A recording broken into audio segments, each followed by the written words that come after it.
Je vous invite à une pause. Cette pratique, nous allons explorer, expérimenter la patience, cette attitude, cette qualité qui est inhérente à la pleine conscience. Je vous invite à faire une pause tout d'abord, notant ce que cela veut dire pour vous, de faire une pause à cet instant.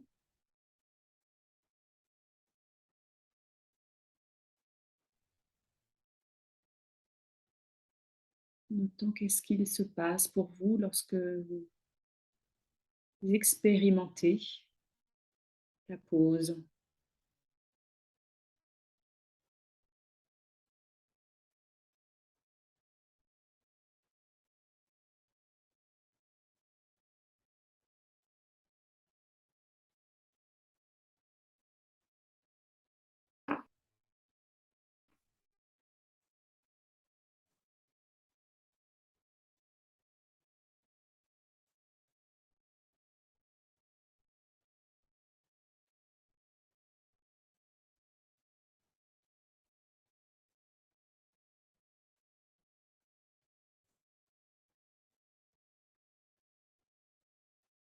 Et notant dans cette pause, qu'est-ce qui est là, qu'est-ce qui est présent.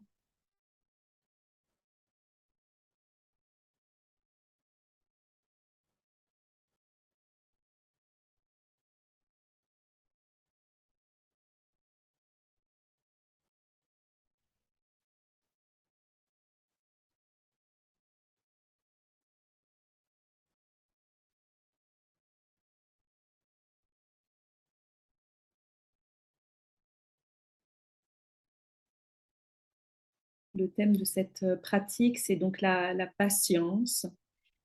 Et La Fontaine, dans ses fables, nous parle de patience et longueur de temps font plus que force ni que rage. Patience et longueur de temps font plus que force ni que rage.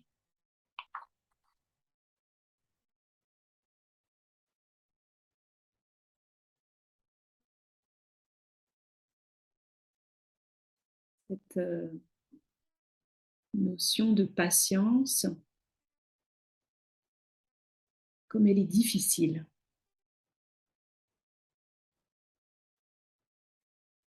peut-être encore plus dans le monde d'aujourd'hui ou peut-être pas. En tout cas, en tant qu'être humain, c'est souvent un attrait pour l'action. Au-delà de l'action, un attrait pour trouver des solutions, pour tout comprendre vite,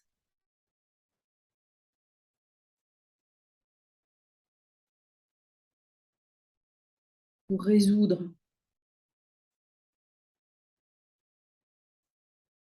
pour accomplir, cette satisfaction d'accomplir des choses,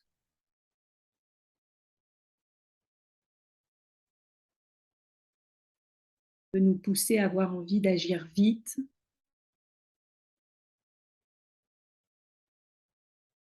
ne pas attendre.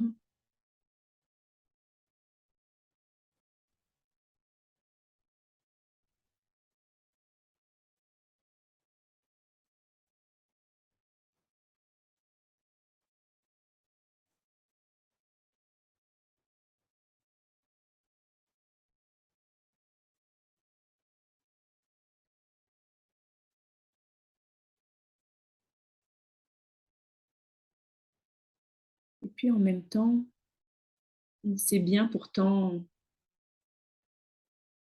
que chaque chose a son propre rythme.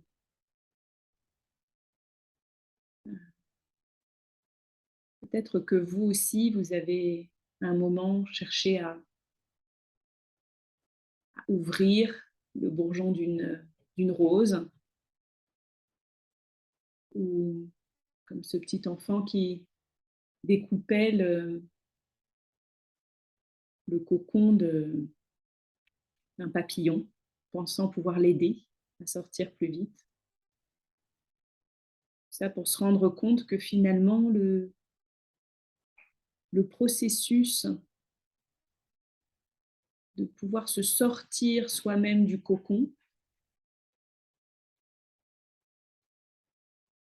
c'est particulièrement utile, ça a un rôle. Le papillon a besoin de cette phase où il va entraîner, forcer, petit à petit se muscler finalement les ailes. Et au bout du compte, lorsque les ailes seront assez fortes pour pouvoir voler, c'est à ce moment-là qu'il pourra sortir du cocon. Et si effectivement, comme le petit enfant, on découpe le cocon et on le fait sortir avant le processus naturel, alors le papillon ne peut pas voler.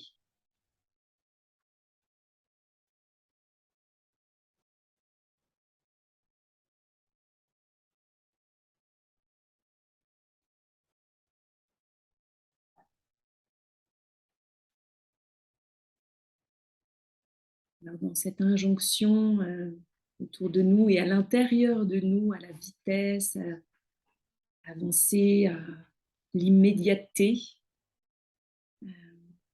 pouvoir apprendre à être, pouvoir apprendre à rééquilibrer ses actions.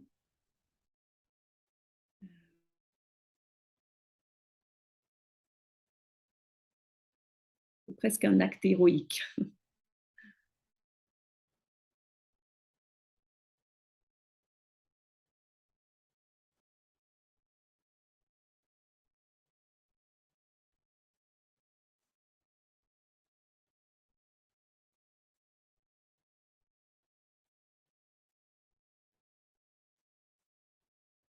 Alors, je vous propose de noter comment ces réflexions ont impacté votre corps, vos pensées, peut-être votre cœur.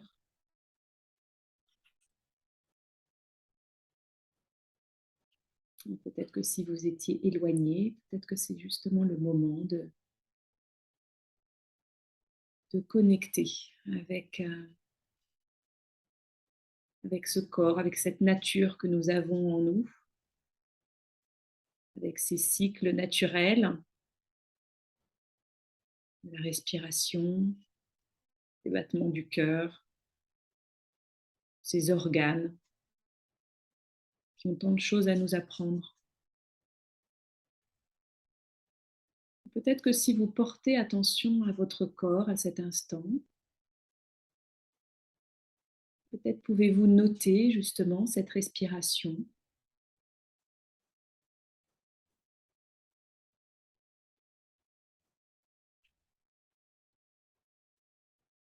Comment se déroule votre respiration à cet instant?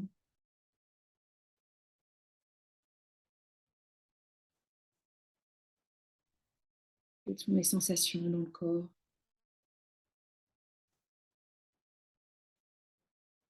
À chaque inspiration et chaque expiration. Peut-être noter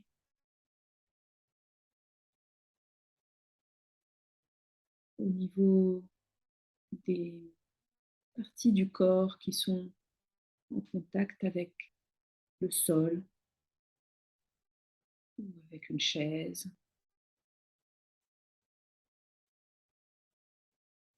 Peut-être la plante des pieds. Peut-être une partie des cuisses, des fessiers.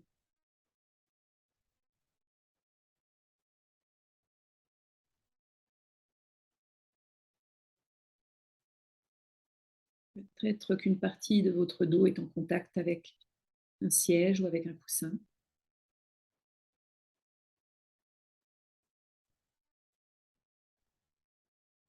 Quelles sont les sensations à ces endroits où votre corps repose sur une autre surface et quelque part repose sur le sol, sur cette terre,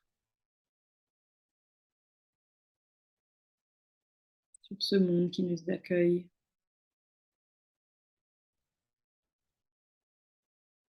Dont la gravité, phénomène qui est naturel, nous n'avons rien besoin de faire, est également présent. Quelque part, peut-être pouvons-nous le sentir aussi, ce poids du corps, ces zones de pression.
Notons peut-être comment, au fur et à mesure où nous portons attention à ce corps, aux sensations de la respiration dans le corps, le contact du corps avec différentes surfaces, comment peut-être les sensations dans le corps évoluent.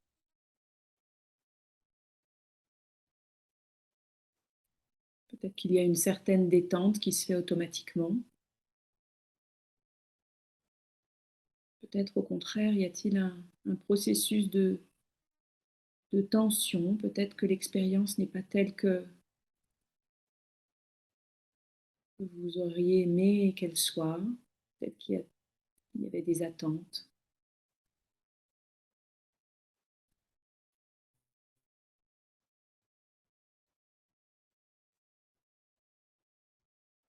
Peut-on lâcher ces attentes,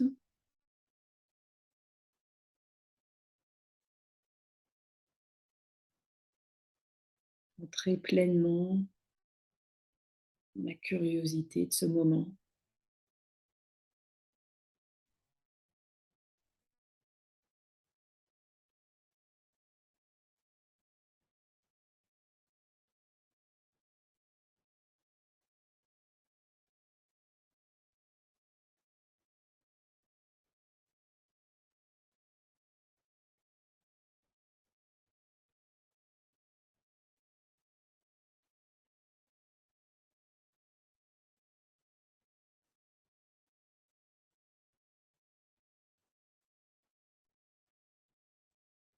S'il y a des impatiences, ces nervosités peut-être dans le corps, sensation d'agitation, picotement, peut-être besoin de mouvement ou agacement par rapport à notre expérience.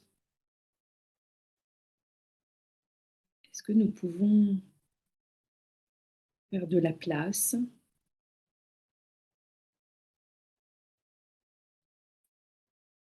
déterminés à être là,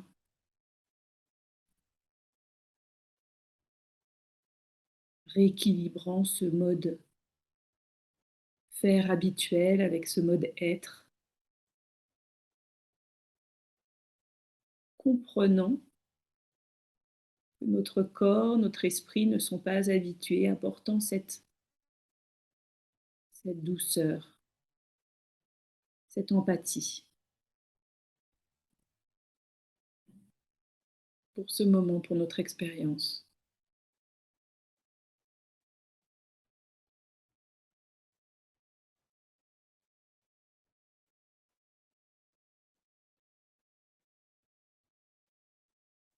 respectant le déploiement naturel de la pratique en nous.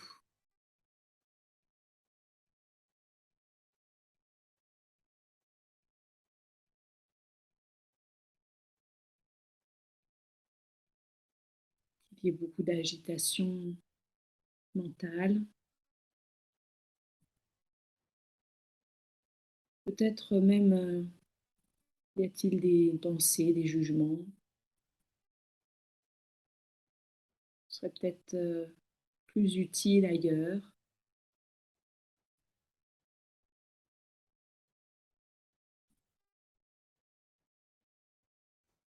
Est-ce qu'on peut faire de l'espace autour de ça?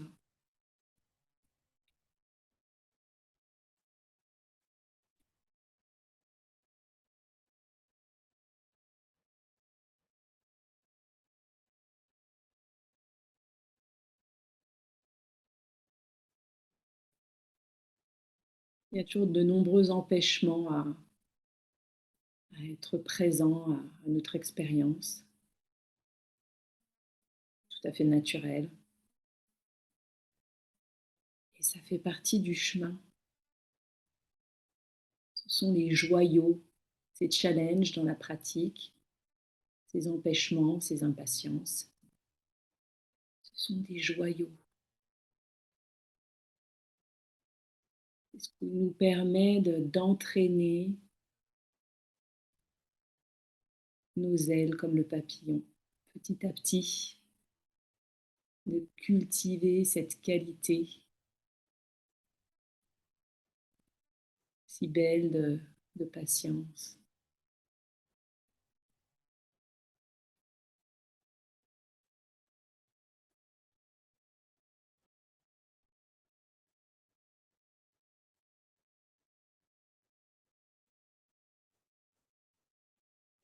Patience et longueur de temps font plus que force ni que rage, nous dit La Fontaine.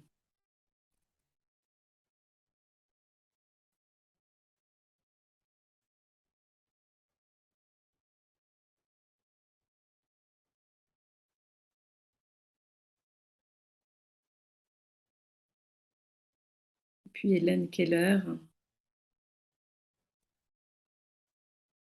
cette activiste non-voyante, nous dit: nous ne pourrions jamais apprendre à être courageux et patient s'il n'y avait que de la joie dans le monde. Peut-être que dans la pratique à cet instant, il n'y a pas que de la joie. Il y a peut-être beaucoup de joie.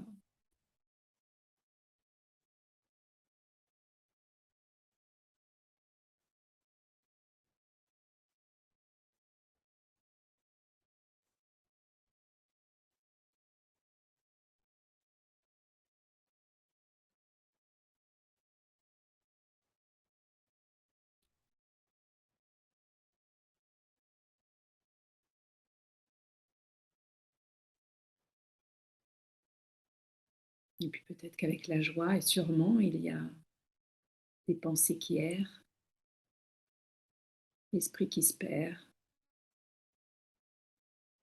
des incommodités dans le corps, ou peut-être même dans le cœur.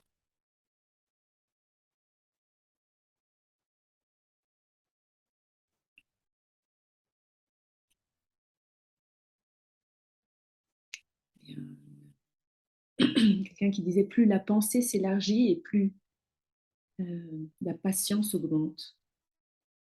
Avec la pratique, nous faisons de la place autour de ces impatiences.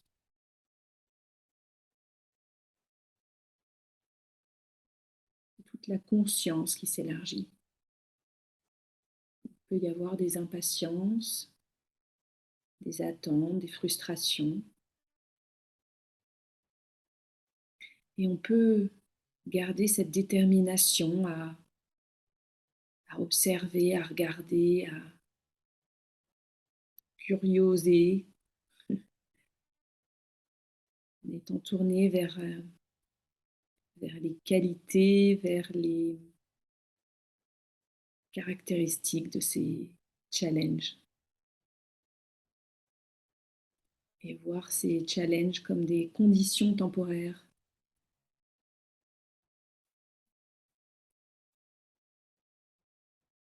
Il y a peut-être des cocons qui nous immobilisent.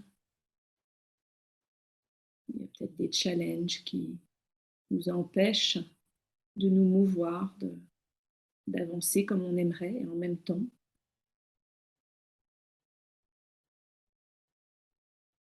ce sont des opportunités de grandir, de cultiver cette patience.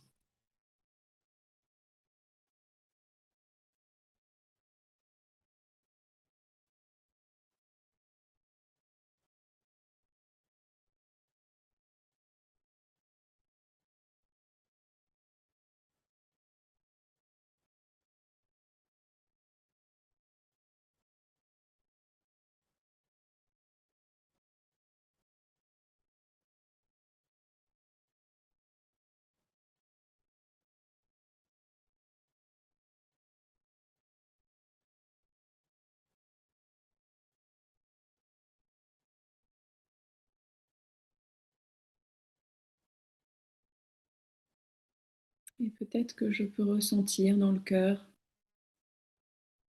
ce que ça fait de cultiver cette patience.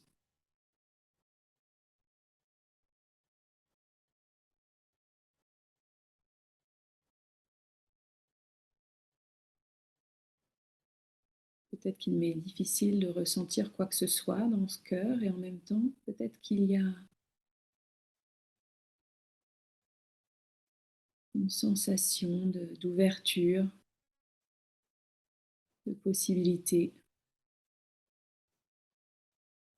cette confiance qu'on a cultivée au mois d'août et qu'on cultive aussi à travers la pleine conscience dans chaque pratique, qui nous permet de connaître nos ressources, de savoir qu'on en est capable.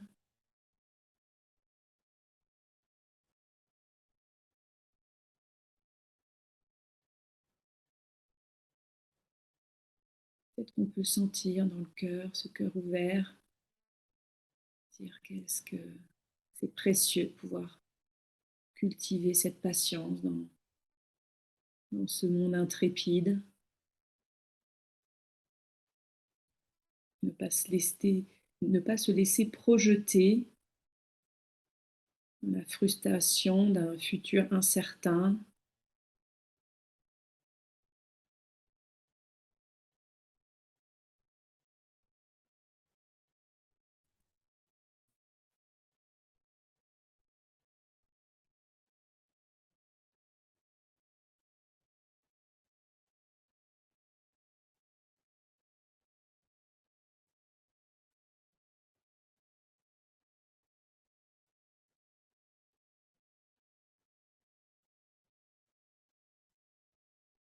chaque chose à son propre rythme,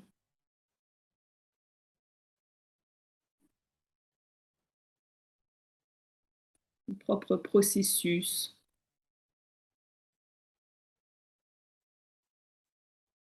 Et même si ce n'est pas celui que l'on souhaiterait,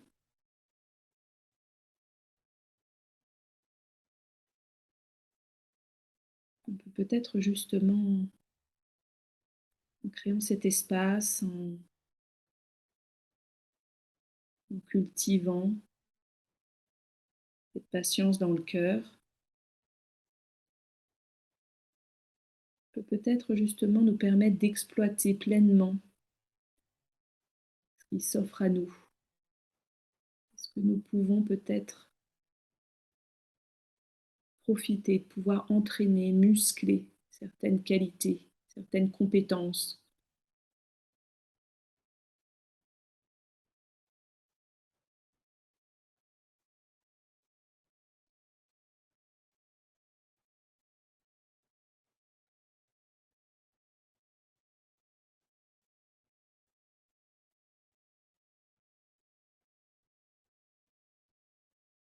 être avec ce qui est,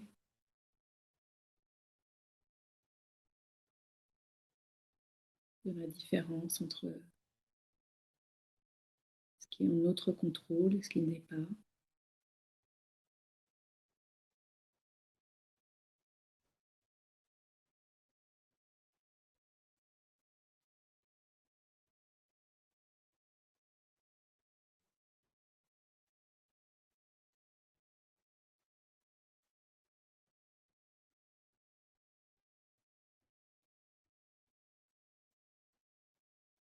pour à la fin un meilleur résultat.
Profitant de ces quelques minutes pour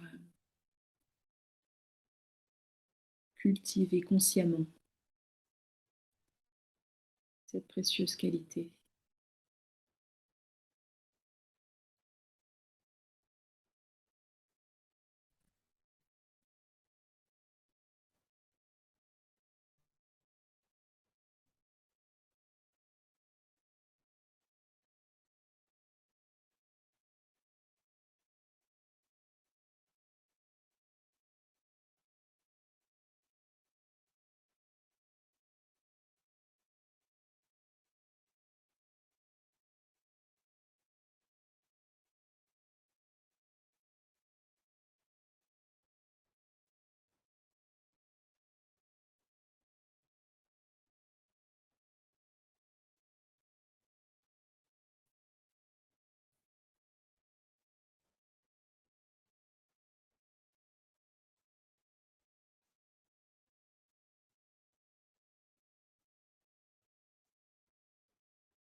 Sans impatience, je vous invite à apporter du mouvement dans vos membres, dans votre corps, peut-être au niveau de vos paupières pour ouvrir les yeux. Et je vous invite cette semaine à observer les moments, cette semaine et ce mois d'ailleurs, des moments d'impatience et puis peut-être de pouvoir vous tourner vers les qualités, les caractéristiques de ces challenges,